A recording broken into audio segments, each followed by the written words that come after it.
திருவாய்க்கர்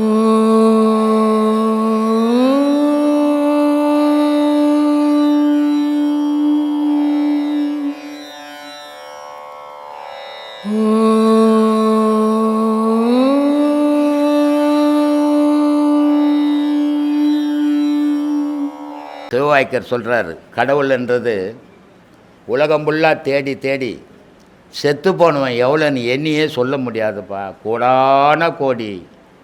சரி, இப்படி கடவுளை தேடி கண்டுபிடிக்க முடியாத செத்து போயிட்டானே, அப்போ நம்ம எப்படி தான் சாமியை கண்டுபிடிக்கிறதுனா உன் உடலுக்குள்ளே கண்டுபிடின்றான்.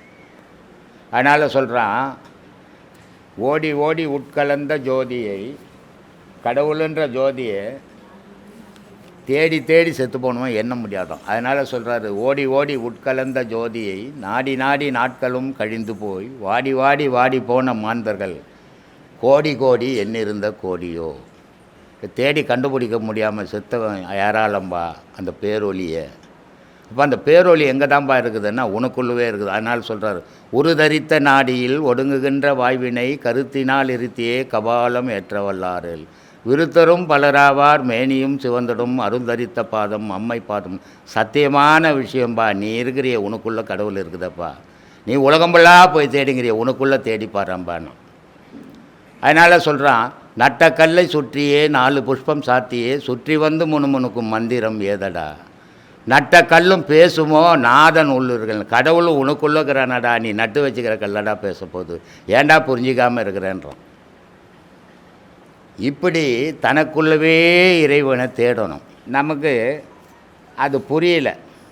சாம 4 வேதமும் சகல சாத்திரங்களும் சேமமாக ஓதினும் சிவனை நீர் அறிகிலீர். நீ என்ன தான் பாடம் படிச்சினோட புக்கை வச்சுன்னு கடவுள் அறிய முடியாதுடா. ஏன்னா கடவுள் அதில் இல்லை. கடவுளை பற்றி இருக்குதே தவிர கடவுள் அது இல்லை. அதனால் சொல்கிற, நீ எந்த வேதம் படிச்சினாலும் பயன் தராது அப்படின்றதுக்காக சொல்கிறாரு, சாம 4 வேதமும் சகல சாத்திரங்களும் சேமமாக ஓதினும் சிவனை நீர் அருகிலேர். காம நோயை விட்டு கருத்துள்ளே உணர்ந்த பின் ஊமையான காயமும் இருப்பன் எங்கள் ஈசனே. காலையில் கூட என்ன சொன்னேன், விந்து 15 நாளைக்கு ஒரு முறை மனிதனுக்கு வெளியேறலாம், தவறு இல்லை, பாதிப்பு வராது. ஆனால் இந்த பழமொழி சொல்லுவாங்க, சும்மா வந்த மூட்டை நிலாவில் கட்டி ஓட்டைன்னுட்டு. அதனால் என் மனைவி நான் எப்போ வேணால் போகம் பண்ணுவேன் அப்படின்னு பண்ணினா ஆயில் அராயில் ஆகிடும். ஏன்னா ஒரு மனிதனுக்கு உடலுக்குள்ளே உயிராக இருக்கிறது இந்த மூச்சு வர்றது அந்த விந்துவால் தான். அந்த விந்துன்னு ஒரு பொருள் இல்லைன்னா அந்த மூச்சு வராது. அதனால தான் ஒரு உடம்பு சரியான டாக்டர்கிட்ட இட்டுன்னு போனீங்கன்னா முதல்ல கண்ணை திறந்து பார்ப்பான், விந்து இருக்குதா. 2வது விந்து வெளியேறிச்சான் துணியை தூக்கி பார்ப்பான், உயிர்நிலையில் விந்து வெளியே வந்துடுச்சா. இது 2ம் இல்லைன்னா அவனை காப்பாற்ற முடியாதுன்னு எடுத்துன்னு போயிடுவான் டாக்டர். அப்போது மூலப்பொருள் விந்து. இந்த விந்துன்ற பொருள் மனிதனுக்கு மட்டுமா இல்லை, எல்லா உயிரினங்களுக்கும், எல்லா செடி கொடி மரத்துக்கு கூட அந்த விந்து வேணும். அந்த விந்து இருந்தால் தான் அந்த ஒரு செடி வரும். இந்த விந்துவை யார் உற்பத்தி பண்ணான் அப்படின்னா இறைவனே தெளித்து விட்டான் உலகத்தில் எல்லாத்தையும். ஒரு வேப்பங்கொட்டையை யாராலையாவது செய்ய முடியுமா? எவ்வளோ விஞ்ஞானம் வந்தாலும்.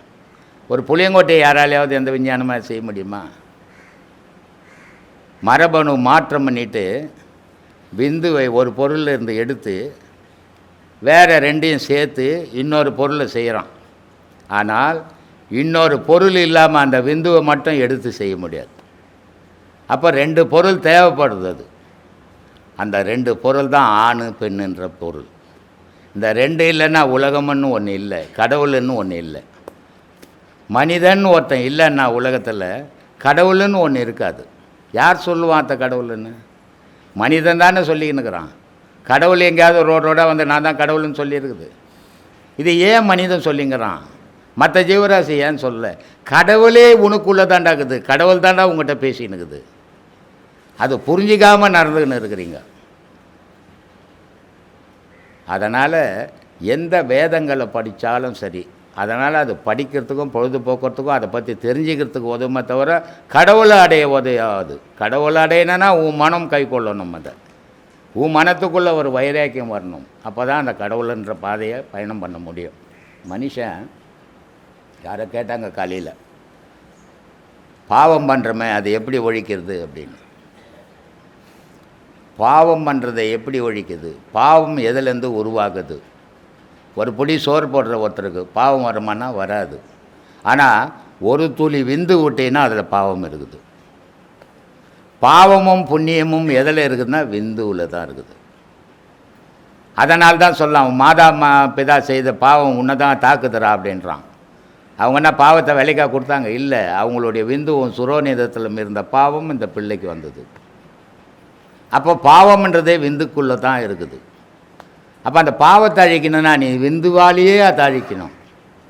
அதை எப்படி அழிக்கணும் அப்படின்னா, இடுப்புன்ற ஒரு பகுதியில் விந்துன்னு ஒன்று இருக்குது, உயிர்நிலைக்கு மேலே. அந்த விந்து சொல்கிறார், மூலமான குலத்திலே முளைத்தெழுந்த கோரையை, பாவம்ன்ற கோரை அந்த விந்தில் முளைச்சி போய் கிடக்குதான் ஏராளமாக. அதனால் பாவம் தொடர்ந்துக்கினே இருக்குதான். அதனால் சொல்கிறார், மூலமான குலத்திலே முளைத்தெழுந்த கோரையை காலமே எழுந்து 4 கட்டு அறுப்பிறாகில் பாலனாகி வாழலாம் பரபிரம்மம் ஆகலாம் அப்படின்னாரு. அன்னாடம் காலையில் எழுந்து 1 மணி நேரம் இந்த பாடத்தை நீங்கள் பண்ணிங்கன்னா காலப்போக்கில் உங்களுடைய பாவமெல்லாம் அழிக்கப்படும். அதை மனசில் ஊர்ஜிதமாக முறிவோடு வச்சுக்கின்னு பாடம் பண்ணிங்கன்னா கண்டிப்பாக உங்களுக்கு எல்லோராலையும் பாவத்தை அழிக்க முடியும். பாவம் பண்ணாத மனிதனே உலகத்தில் பிறக்கலை, எல்லாரும் பாவம் பண்ணி தான் இருக்கிறோம். ஆனால் அதை அழிக்க வழி தேடிக்கணும். பாவம் பண்ணது விதியாக இருக்கட்டும், அதை அழிக்க முயற்சி பண்ணுறது மதியாக இருக்கட்டுமே. ஏன் அது இருக்கக்கூடாது? அப்படி அழிச்சிட்டா நமக்கு நிம்மதியான வாழ்வு கிடைக்குமே, சுத்தமான பரிபூர்ணமான பொருள் நமக்கு கிடைக்குமா, இறைவன் கிடைப்பானே. அதனால் இந்த மாதிரியான வழிமுறைகளில் கடைப்பிடிச்சி போனீங்கன்னா கண்டிப்பாக நீங்கள் நல்லா இருப்பீங்க. கறி சாப்பிடக்கூடாதா, மீன் சாப்பிடக்கூடாதா, இறை சாப்பிடக்கூடாதான்னு சில பேர் கேள்வி கேட்குறாங்க. சொல்கிறான் பத்திரகிரி, மண்ணுயிரை கொன்று தின்று உழலாமல் தன்னுயிர் போல் நினைத்து தவம் முடிப்பது எக்காலன்றான். உலகத்தில் உள்ள உயிரெல்லாம் என் உயிர் மாதிரியே நினச்சின்னா அதான் ஜீவகாரணியம். அந்த மாதிரியான நினைவை உன் உள்ளத்தில் உருவாக்கினா அதான் உண்மையான ஜீவகாரணியம். எல்லா உயிரையும் என் உயிர் போலே நினைக்கணும். ஒரு துளியூண்டு நெருப்பு பட்டால் நம்ம உடல் எவ்வளோ துடிக்குது, அடுத்த உடலில் கத்தி வச்சு இருக்கும்போது அது எவ்வளோ துடிக்கும். அந்த துடிப்பை நீ ரசிக்கிற. ஏன்? உன்னுடைய வாய்க்காக, உன்னுடைய நாக்குக்காக. அதை துன்பப்படுத்தி நீ சாப்பிட்டு அதில் சுகமடைகிற. இந்த உடல் வளர்க்குறதுக்காக அதெல்லாம் சாப்பிட்டுக்கிற. இந்த உடல் மண் சாப்பிட போகுது, உன்னை புழு சாப்பிட போகுது. அதை யோசிக்கவே இல்லை நீ. அதனால் வாழுங்காலத்தில் பிற உயிர்களுக்கு துன்பம் கொடுக்காமல் வாழ முயற்சி பண்ணுங்க. அந்த முயற்சி உங்களுக்கு வெற்றியை தரும்.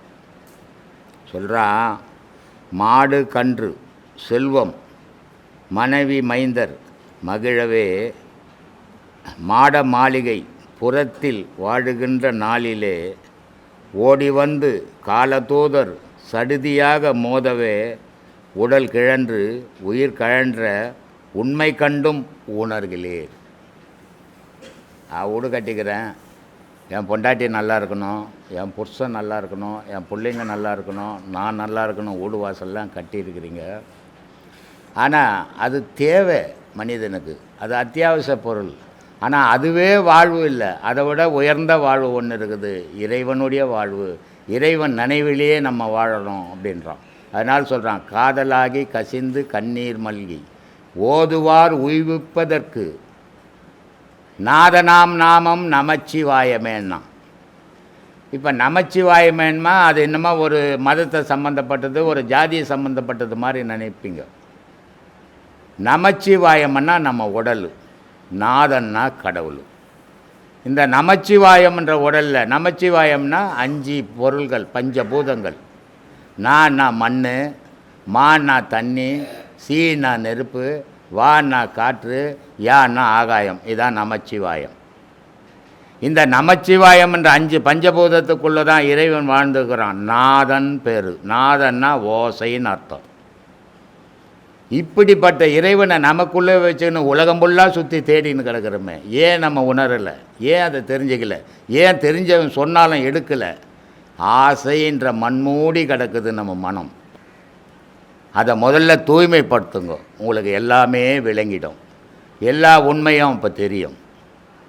யாகம் என்பது காண்டம், எக்காண்டமும் வெண்மைதான்.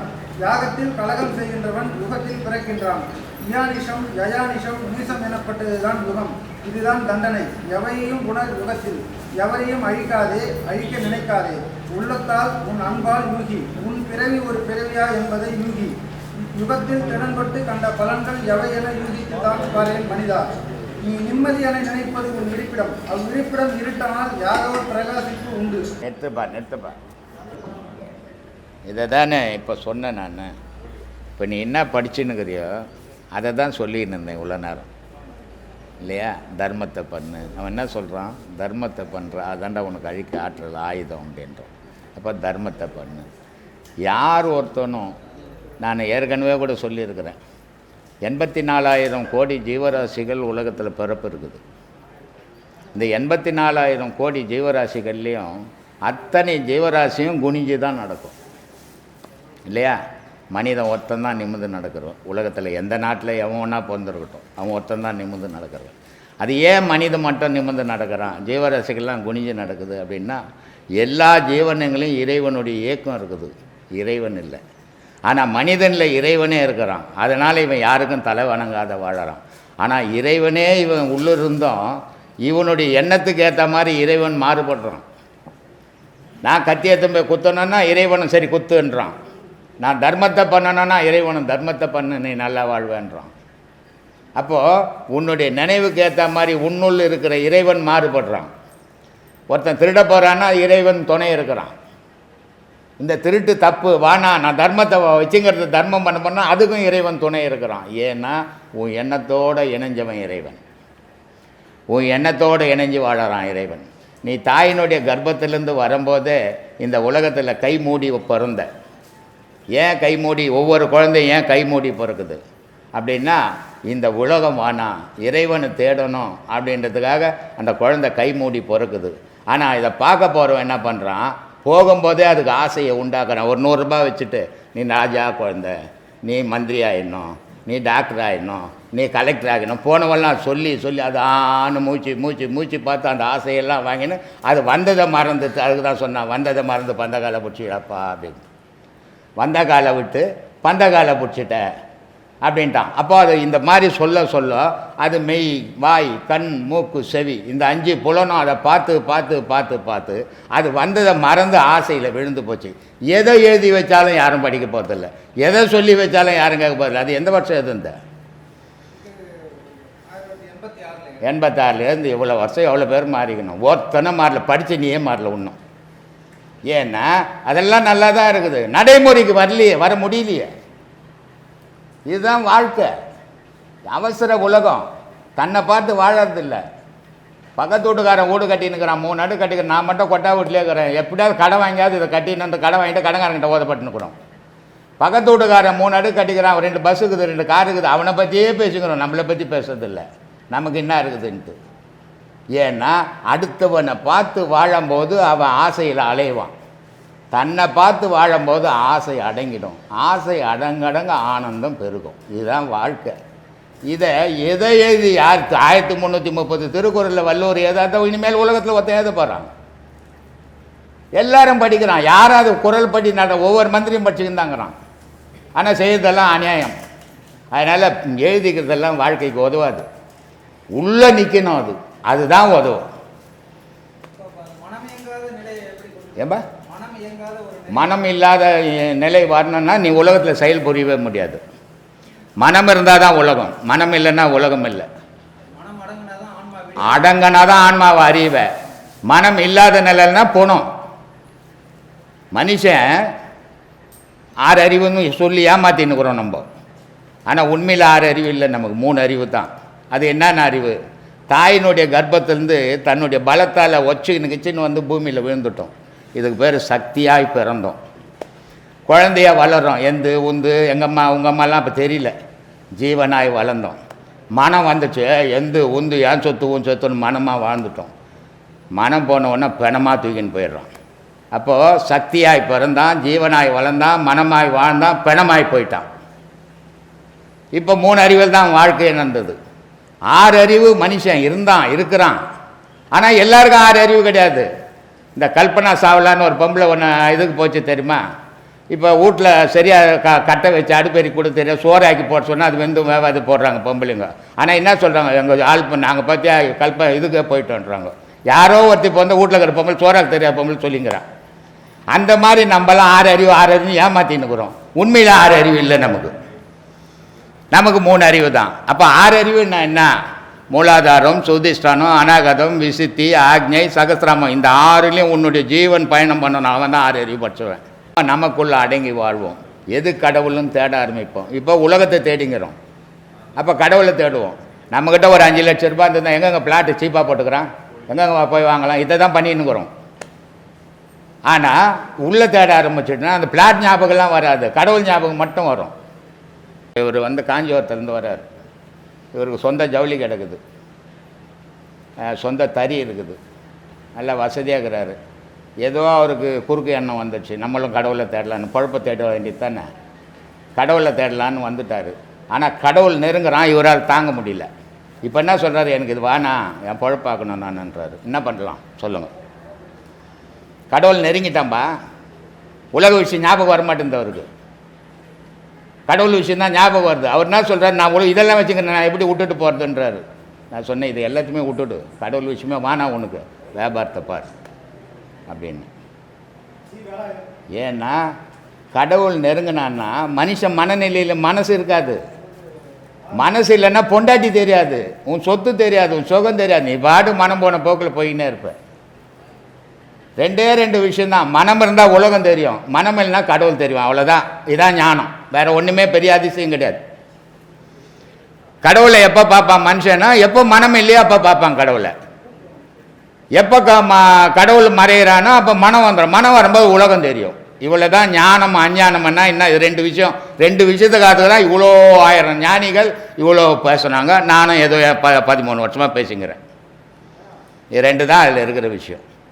உலகம் தெரியும் போது கடவுள் தெரியாது, கடவுள் தெரியும் போது உலகம் தெரியாது.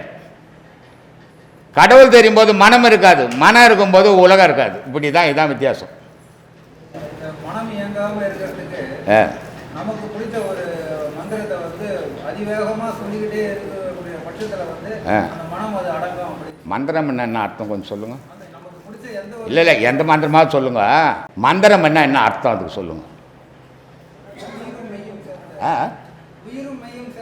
அது எப்படி?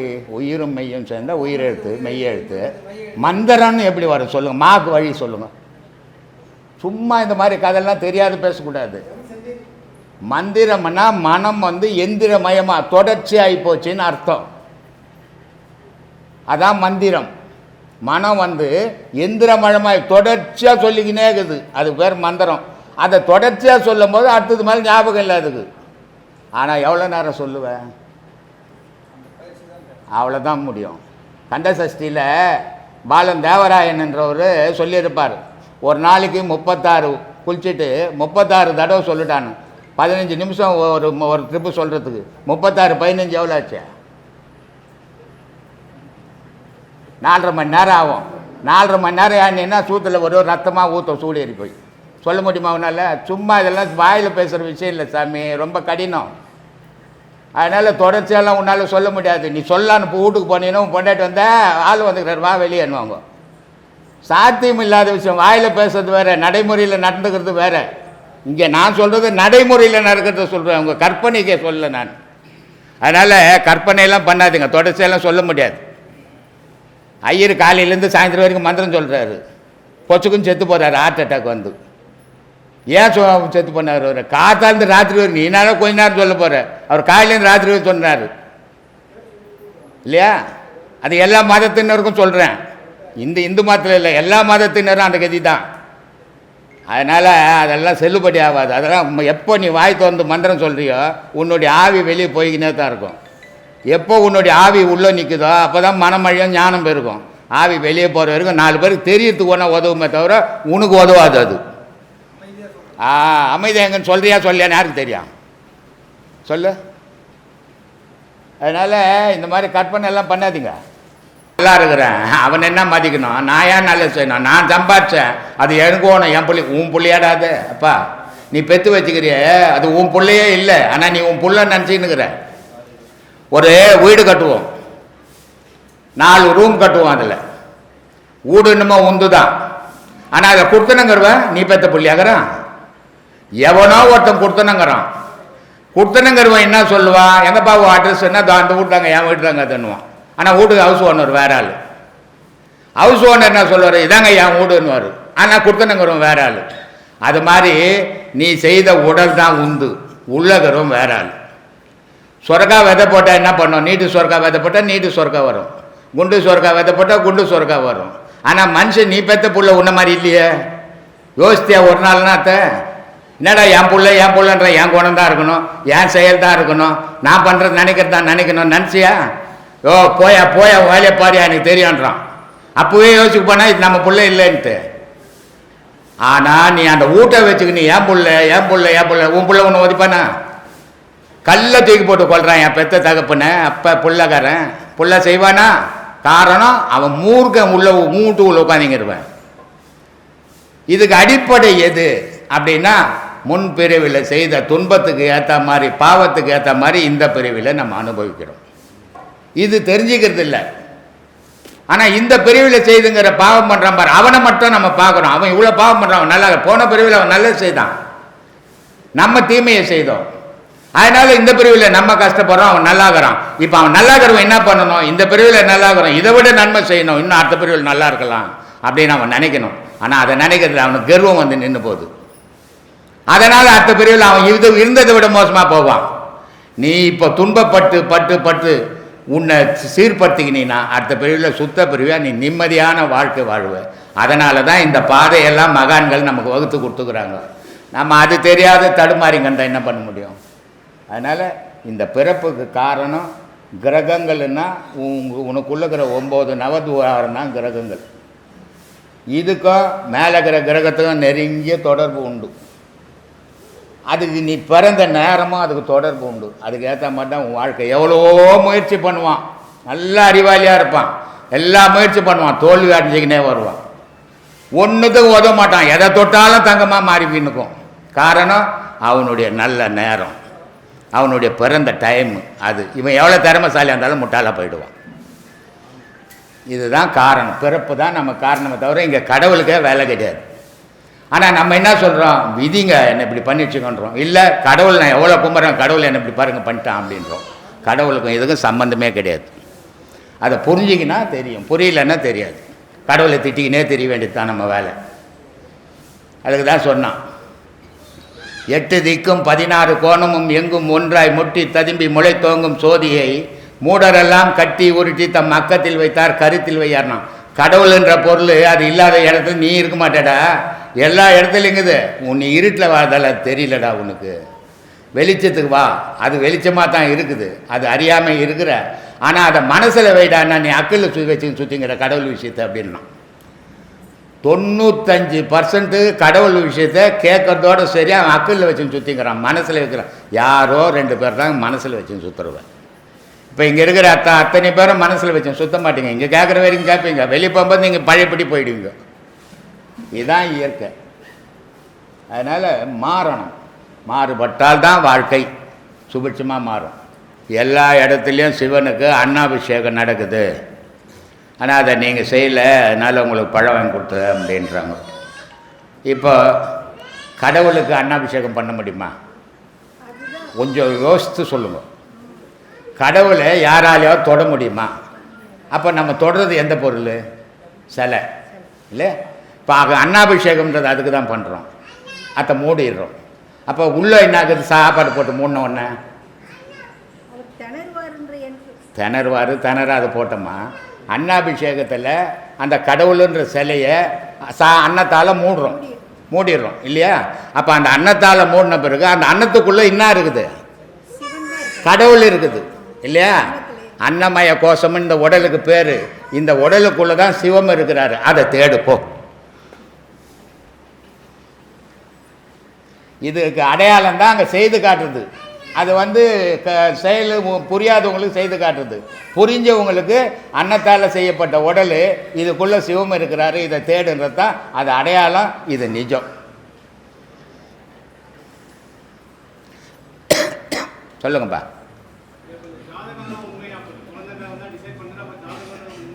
ஏம்மா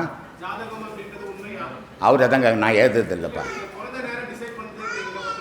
ஆமாம், பிறக்கிற நேரம் தான். ஆனால் ஜாதகம் பண்ணுதா பண்ணலையான்னு தெரியாது. ஏன்னா நான் ஜாதகம் பேராசி இதெல்லாம் பார்க்குறது, பஞ்சாங்கம்லாம் பார்க்கறது இல்லை, எனக்கு தெரியாது.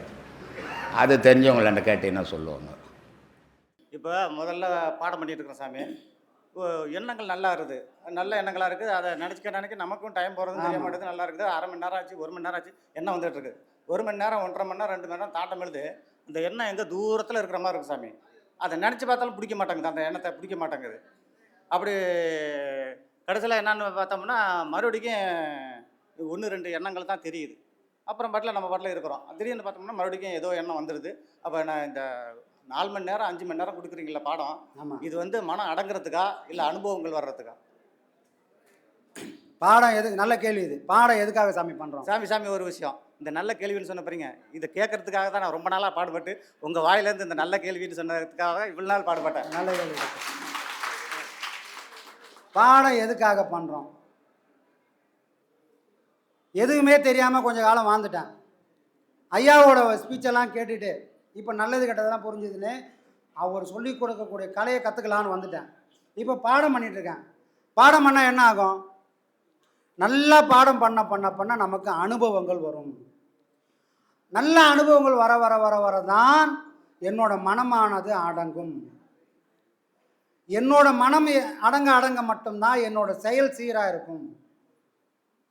புரியுதுங்களா? என்னோட செயல் சீராக இருந்தால் மட்டும்தான் முடிவான இலக்கை போய் நான் அடையவே முடியும். நானே நல்லா உணர்ந்துட்டு சாமி இந்த மாதிரி வருது. ஆனால் இந்த 2 வருஷமாக 2.5 வருஷமாக இதில் ஒரு 5 நிமிஷம் 10 நிமிஷம் உட்காந்துறேன்னு போராடுறேன், பயிற்சி பண்ணணுன்னு முயற்சி தான் பண்ணுறேன்னு சொல்லி பயிற்சி பண்ண முடியல. அது அப்படியே தடங்களாக ஆகிடுது. அது விஷயம். அது அதோட போட்டு சார் அடுத்த கேள்வி. நாங்கள் இப்போ ஐயா கிட்ட ஒருத்தர் கேட்காத கேள்வி ஒன்று இருக்குது. யாருமே கேட்கல இன்ன வரைக்கும். யாருமே கேட்கலையா? கேட்டதே கிடையாது. அப்படின்னு கேள்வி. இப்போ நான் கேட்க போகிறேன். அதுக்கு ஐயாவாக இருந்து நீங்கள் பதில் சொல்லணும். ஐயாவுக்கு ஏதோ ஒரு சூழ்நிலை இல்லைப்பா, அங்கே ஆசிரமத்தில் இல்லை, ஏதோ தனிப்பட்ட முறையில் ஏதோ ஒருத்தர் கேட்குறாங்க. அதாவது உங்களுக்கு அப்புறம் இந்த ஆசிரமத்தை சில விஷமிகளோ, சில சமூக விரோதிகளோ, இல்லை சுயநலவாதிகளோ, இன்னும் ஏதோ சொல்லலாம், உங்களுக்கு இல்லை, நீங்கள் இல்லாதப்ப இந்த ஆசிரமத்தை ஆக்கிரமித்தாலோ அபகரித்தாலோ தியாகசாமி வெளியேறும் பட்சத்தில் அப்படி ஒரு சூழ்நிலை வந்தால் என்ன செய்வது அப்படின்னு ஐயா கிட்ட நான் கேட்குறேன். ஐயா ஆரம்பத்தில் திட்டிருப்பார், அப்புறம் அதுக்கு ஏதாவது யோசனை பண்ணியிருப்பாரான்னு நீங்கள் தான் சொல்லணும். ஐயா மாதிரி முதல்ல ஒன்று சொல்லிப்பார், எப்போ நான் போனோன்னு பார்த்துன்னுக்கிறியான்னு கேட்பாரு. அதுதான் சொல்கிறேன், நான் திட்டிருப்பாரான்னு. இதுக்கா நீ பஸ்ஸு பூச்சி வந்தியா பாடம் வாங்கணும் போகாமல்? சாமி உங்களுக்கு அப்புறம் யார் வழி நடத்துவா? என்ன பண்ணுவாங்க? அவங்களுக்கு ஒரு சூழ்நிலை வந்தால் யார் வந்து காப்பாற்றுவாங்க? இல்லைனாலும் ஒரு யோசனை வரணும்ல சாமி. அவர் தான் உனக்கு அவர் ஏதாச்சும் முதல்ல உன்னை சேர்க்கவே கூடாதுன்னு இருப்பார். முதல்ல நினச்சேன் இப்படி தான் திட்டுவாருன்னு நினச்சேன். இருந்தாலும் இந்த கேள்வி யாரும் கேட்டது இருக்காது. இருந்தாலும் யோசிச்சிருக்கலாம், அவருக்கு எல்லாம் தெரியும். அந்த கவலையே வேணாம் சாமி. உங்களோட கவலைகள் இன்னும் கொஞ்சம் காலம்தான். கூடி சீக்கிரம் இங்கே ஒரு இடம் ஒருத்தர் தானம் கொடுத்தாரு. அவர் நினச்சிருந்தால் கோடிக்கணக்கில் செலவு பண்ணவருக்கு இந்த இடம் வாங்குறதுக்கு ஒரு பிரமாதமே கிடையாது. ஏன்னா ஐயா வாயிலே சொல்லிக்கிறாரு, நான் கும்பாபிஷேகம் பண்ணணும், ஒரு சீடனுங்க சொல்லிக்கிறேன், காசை கொடுங்கன்னு சொல்லிக்கிறேன். ஆனால் ஒருத்தம் கூட கொடுக்க மாட்டான். யார் சொல்லிக்குது? ஐயாவே சொல்லிக்கிறார். அப்போ இந்த மாதிரி ஒரு சூழ்நிலையில் தான் இவ்வளோ பெரிய ஆசிரமத்தையும் அவர் கட்டி எழுப்பினார். அப்போ அந்த ஒரு இடத்துல முதல்ல ஒரு அடிக்கல் நாட்டி ஒரு கடைக்கால் எடுத்து பள்ளம் எடுத்து ஒரு செங்கலை வச்சு அவர் யாரை தெய்வம்னு கும்பிட்டாரோ அந்த தெய்வத்தை நோக்கி, நாளைக்கு நான் இன்றைக்கி என்ன நினைக்கிறேனோ, நாளைக்கு இது ஒரு ஆலமரமாக ஒரு விருட்சமாக, இன்றைக்கி யாரும் இல்லாமல் இருக்க, இன்றைக்கி 10 பேரோட நான் ஆரம்பிக்கலாம், ஆனால் நாளைக்கு இது 1000 பேருக்கு, லட்சம் பேருக்கு இதெல்லாம் பயன் தரணும்னு அவரோட மனசில் ஒரு கற்பனையை உருவாக்கித்தானே அந்த வேலையை ஸ்டார்ட் பண்ணியிருப்பார். அது எந்த நாளும் வீணாகாது. அது நல்ல நம்பிக்கை இருக்கு சாமி, எல்லாம் நம்பிக்கை இருக்கு. அதில் யாருக்கும் எந்த பயமும் வேணாம். இது எல்லாம் ஒரு சோதனை. யாருக்கு ஒரு சோதனை? நம்ம ஆசிரமத்தில் இருக்கும்போது நம்ம குருன்னு சொல்லின்னு இருந்தோம். இப்போ நடுத்தரில் எதுவும் வச்சுருக்கார் அவர். இப்போ நம்ம குருன்னு சொல்லுவோமா? ஏன்னா நம்ம மனசுக்குள்ளே ஒரு கேள்வி வரும். என்னெல்லாம் கேள்வி வரும்? என்ன சாமி இது? வெளியாள்கிட்டேருந்து ஒரு பிரச்சனை வந்ததுன்னா சரி ஃபேஸ் பண்ணியிருக்கலாம். ஆனால் பாடம் வாங்கி உபதேசம் பண்ணவங்க, உபதேசம் கொடுத்தவங்க, அந்த பயிற்சி பண்ணவங்க மூலியமாகவே இவ்வளோ பெரிய பிரச்சனை வந்திருக்குது. அப்போ இது யாரோட தப்பு? ஒரு ஐயா இதெல்லாம் உட்காந்து வேடிக்கை பார்க்குறாரோ அப்படின்ற கேள்விகள்லாம் நம்ம மனசில் ஓடி இருக்கும். வெளியே கேட்கலனா கூட நம்ம மனசில் இவ்வளோ கேள்விகளும் ஓடி இருக்கும். இதுக்கு ஒரே பதில் தான். யார் இதுக்கெல்லாம் சூத்திரதாரியோ அவரே இதுக்கு எல்லாத்தையும் முடிச்சு வைப்பார். காரணம் என்ன? நமக்கு அறிவு கம்மியாக இருக்குது. அந்த அறிவை கொடுக்கறதுக்காக அனுபவம் வேணும். அந்த அனுபவம் எங்கே இருந்தாலும் நம்மளுடைய மனநிலை எப்படி இருக்குதுன்றத ஒரு ஐயா ஒரு பரீட்சை வச்சு பார்த்துருக்காரு. அதனால தான் நாம் எங்கே இருக்கிறோமோ ஐயாவும் அங்கே வராரு. இன்றைக்கி ஆசிரமம் தான் கதையே, நம்ம போகலை. ஐயாவோட சமாதியில் தான் ஐயா இருக்காரு நாம் நினைக்கல. காரணம் என்ன? அந்த அளவுக்கு நமக்கு பக்குவத்தை கொடுத்துருக்கிறாரு. இந்த சோதனை வந்ததுனால தான் அந்த பக்குவம் வந்திருக்குது. இந்த சோதனை வரனா அந்த பக்குவம் வந்திருக்கணுமா? வரத்துக்கு வாய்ப்பே கிடையாது. அப்போ எல்லாமே ஒரு காரண காரியத்தோடு நடக்குது. யார் சரி யார் தப்புன்றத எடை போட்டு அவரே காட்டுறாரு. புரியுதுங்களா? இதை அவராக விலக்கி வச்சுருந்தாருன்னா ஒவ்வொருத்தரோட வாயிலேருந்து வேறு வேறு விதமாக வந்திருக்கும். ஆனால் யாருக்குமே தகுதி இல்லை, யாருக்கு தகுதி இருக்குதுன்றதை ஐயா போட்டு எடை போட்டு காட்டுறாரு. அதன் மூலயமா நாளைக்கு இந்த பிரச்சனைகள்லாம் தீர்ந்து ஐயாவோட ஆசிரமம் ஐயா என்ன நினச்சாரோ அதுபடியே சிறப்பாகவும் சீர்மாகவும் நடக்கும். எந்த கவலையும் யாருக்கும். சரிங்களா?